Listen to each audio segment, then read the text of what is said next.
అందరికీ శుభోదయం. నా పేరు ప్రగతి. నేను 7వ తరగతి చదువుతున్నాను.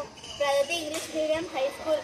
ముందుగా 80వ స్వాతంత్ర దినోత్సవ శుభాకాంక్షలు. ఎందరో స్వాతంత్ర వీరుల త్యాగాన్ని గుర్తు చేసుకుంటున్నాము. స్వాతంత్ర సమర యోధురాలు సరోజినీ నాయుడు ఫిబ్రవరి 13, 1879 హైదరాబాద్లో జన్మించారు. ఆమె తండ్రి పేరు అఘోరనాథ్ చట్టోపాధ్యాయ, ఒక శాస్త్రవేత్త మరియు తత్వవేత్త.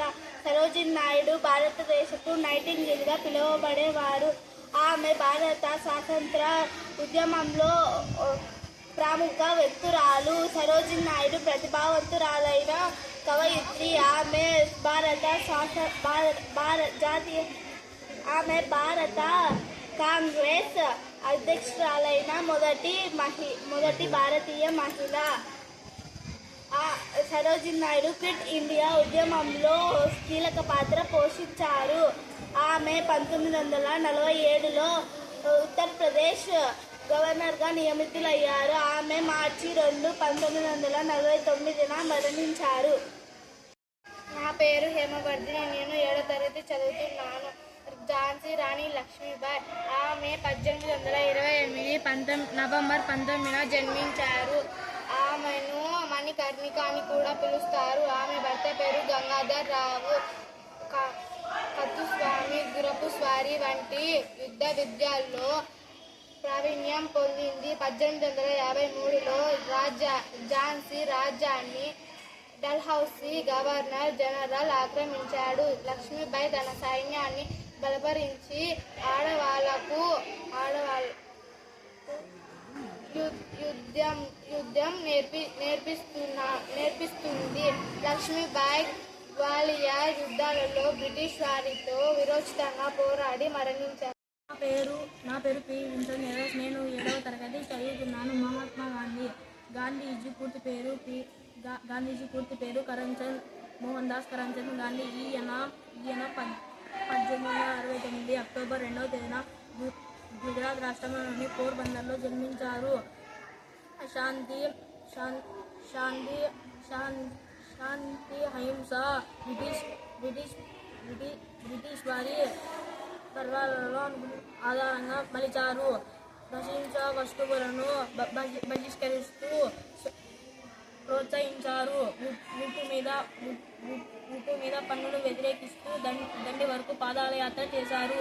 క్విట్ ఇండియా ఉప్పు సత్యాగ్రహం బ్రిటిష్ వారికి వ్యతిరేకంగా ఎన్నో పోరాటాలు చేశారు. జై హింద్. అందరికీ శుభోదయం. నా పేరు చైతన్య. నేను 7వ తరగతి చదువుతున్నాను. Pragati English medium high school Kamalapuram. నేను ఈరోజు చెప్పబోయే అంశం పేరు స్వాతంత్ర సమరయోధుడు నేతాజీ సుభాష్ చంద్రబోస్. ఈయన జనవరి 23, 1897లో జన్మించారు. ఈయన స్వాతంత్ర సమరయోధుడు. ఒకవైపు గాంధీజీ మొదలైన నాయకులందరూ అహింసవాదంతోనే స్వరాజ్యం సిద్ధిస్తుందని నమ్మి పోరాటం సాగిస్తే బోస్ మాత్రం సాయుధ పోరాటం ద్వారా ఆంగ్లేయులను భారతదేశం నుండి తరిమి కొట్టవచ్చని నమ్మి ఆచరణలో పెట్టిన వాడే నేతాజీ సుభాష్ చంద్రబోస్. ఈయన మరణాన్ని ఎప్పటికీ గోప్యంగా మిగిలిపోయింది. Thank you. అందరికీ శుభోదయం. నా పేరు సాయిబాబు. నేను 7వ తరగతి చదువుతున్నాను. నేను చెప్పబోయే అంశం సర్దార్ వల్లభాయ్ పటేల్. ఇతనిని ఉక్కు మనిషి అని పిలుస్తారు. సర్దార్ పటేల్ తొలి భారత హోంమంత్రి మరియు తొలి ఉప ప్రధానిగా చేశారు. ప్రధానిగా హక్కుల చైర్మన్గా చేశారు. స్వాతంత్రం తర్వాత భారత్లో అనేక సంస్థానాలను కలపడానికి ఎంతగానో కృషి చేశారు. 1950 డిసెంబర్ 15వ తేదీన మరణించారు. మరణాంతరం 1991 గౌరవం దక్కింది.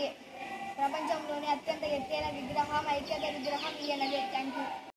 కుమార్. నేను 7వ తరగతి చదువుతున్నాను. Pragati English medium high school.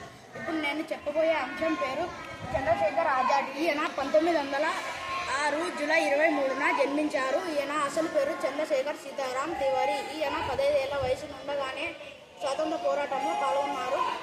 Bhagat Singh, Sukhdev మొదలగు వారితో కలిసి 1928లో హిందుస్థాన్ సోషలిస్ట్ రిపబ్లిక్ అసోసియేషన్ అనే సంస్థానాన్ని స్థాపించారు. పార్లమెంటుపై కేసు దాడి భగత్ సింగ్, రాజ్ గారు, సుఖదేవ్ మొదలగు వారితో వాళ్ళని విడిపించడానికి నానా ప్రయత్నాలు చేశాడు. ఆ ప్రయత్నంలో చంద్రశేఖర్ ఆజాద్ బ్రిటిష్ వారి కాల్పులకు గురయ్యాడు. వారి చేతులతో చావడం ఇష్టం లేక తనను తానే కాల్చుకొని 25 ఏళ్లకే ప్రాణాలు వదిలాడు. Thank you.